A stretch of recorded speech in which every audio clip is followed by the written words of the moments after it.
Hey guys and girls, Todd McFarlane is coming to MegaCon. MegaCon is in 4 weeks. I will be going for 2 days. It'll be my 15th year of going to MegaCon. And I've of course been wanting to meet Todd McFarlane since the late 80s, since I got this comic. And my friend Mark pointed out to me, hey, look at the artist on this. Isn't this the greatest guy ever? And I realized, yeah, you're right, Mark. He is the greatest ever. And I became obsessed with him ever since. And I still have this. And I may get my big chance. It's hard to tell. Look, Todd McFarlane. This is his first issue of The Amazing Spider-Man. It says 1987, but inside March 1988, you know, it probably came out in like December, something of 87. I think I was probably already on to issue 300 before Mark pointed out to me, hey, do you have issue 298? Are you getting them every month? You got issue 300, all that? So while I talk, you know, we can take a look inside this cool issue. You can marvel at the amazing art of him right out of the gate at the beginning of his career. And so, as I was saying, I'm hoping to get my chance to meet him. I'm going to be there for 2 days. It's hard to tell because normally you would just go up to their table, or if it's like, you know, Kevin Eastman, stand in line for 7 hours to get up to their table and you get your book signed.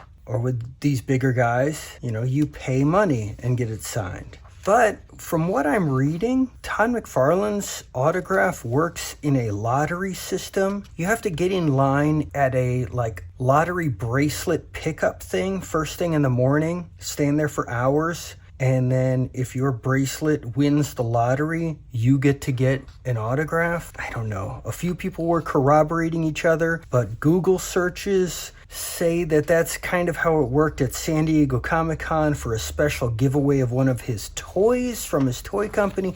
So I don't know. I'm going to get there. He's going to be there Thursday, Friday, Saturday, and Sunday. I'm going to be there Friday and Saturday. I'm going to try Friday. If I don't get him Friday, I'm going to try Saturday. I'm going to find out how to do it. I know when I went to meet Frank Miller the first time, I couldn't find him. I couldn't find where he was in the whole building. So then when he came around again, a year, 2 years, 3 years later, whatever it was, and I got my shot again, it was a number of years later, I found out that you had to prepay for the special Frank Miller Experience ticket. And I did that, and it was a big ordeal, but I got my photo and autograph with Frank Miller. Unfortunately, it's, you know, during COVID, and he had the big plexiglass shield, and we're wearing masks, and probably the worst photo I've ever taken with someone. And his autograph was basically just a Sharpie line, like a diagonal dash. I got my Wolverine trade paperback signed by the writer, Chris Claremont, the inker, Bob McLeod, and I had always wanted it signed by the artist, Frank Miller. And finally, when I got to meet him, I got him to sign it, and it just looks, I mean, it's just a Sharpie dash. It looks like 2 autographs and a Sharpie dash. Very disappointing.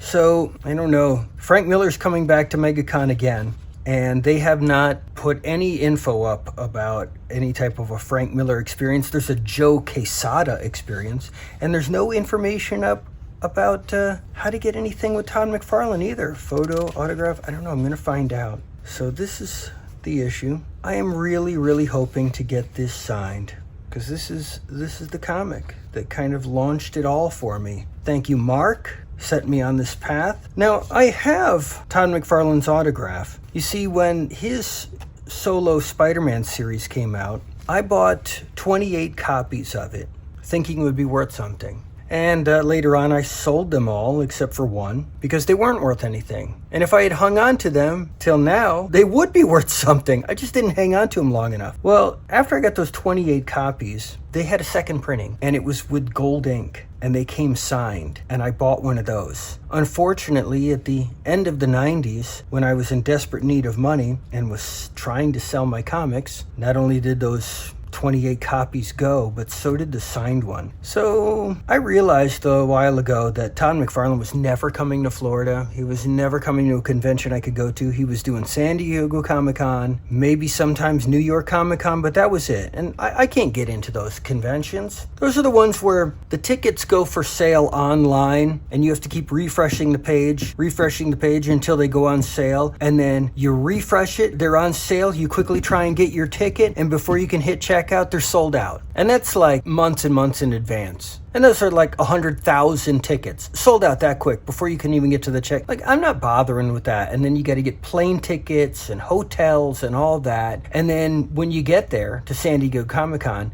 you pick one thing you want to do, and you get there, you get in line in the morning, and you stay there all day. And by the end of the day, before they close the doors and kick you out, you finally get up to the table, get whatever little thing it was you wanted, and then you head back to your hotel, get your junk, check out, get on the plane, and head back home. I just didn't want to bother with it. So I wanted his autograph again. I tried to get that old gold one that I used to have with the gold ink and all that, but they didn't have it for sale. They had a first printing for sale with his autograph, and it's in silver, and it comes with all the certificate of authenticities and yada, yada, yada. So I'm thinking, you know what, if I can't get his autograph, if I can just get a photo with him, that'd be great, because I have his autograph. But if I can get his autograph, I'll get this signed. I had another comic I wanted to get signed by him. He was fired once. He was fired by Larry Hama from G.I. Joe. He did 2 issues, issue 60 and 61. And on 61, Larry Hama fired him. He had the entire issue redrawn. Years and years later, after Todd McFarlane was super famous, they put that unreleased G.I. Joe issue out as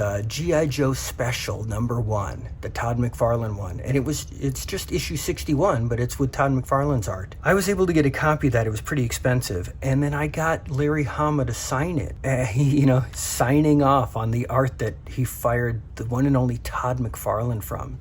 Can you believe it? And I was like, if I ever get to meet Todd McFarlane, I'll get him to sign it too, and I'll have both of their autographs. And when I came to realize that I was never going to meet Todd McFarlane, and again, I came on hard times where I needed money. And in 2018, I sold it. Sold it for $100. I'm looking online now. I can buy a non-signed one for probably another 100. But you know what? I don't care at this point. It doesn't matter. So we'll see. I'm going to bring this too. Not this. So I have a full run of the John Carter Warlord of Mars, and you can see I got issue 1 signed by Marv Wolfman, who was the writer, editor of the series. But this right here, issue 18, I got signed by inker Bob McLeod, the guest penciler Frank Miller. This is Frank Miller's very first work for Marvel Comics. He penciled issue 18 of John Carter, Warlord of Mars. I got the inker to sign it. I should have got Chris Claremont to sign it, the writer. It would be just like the Wolverine miniseries. I had Chris Claremont sign it, Bob McLeod sign it. All I needed was Frank Miller. I got Frank Miller to sign it.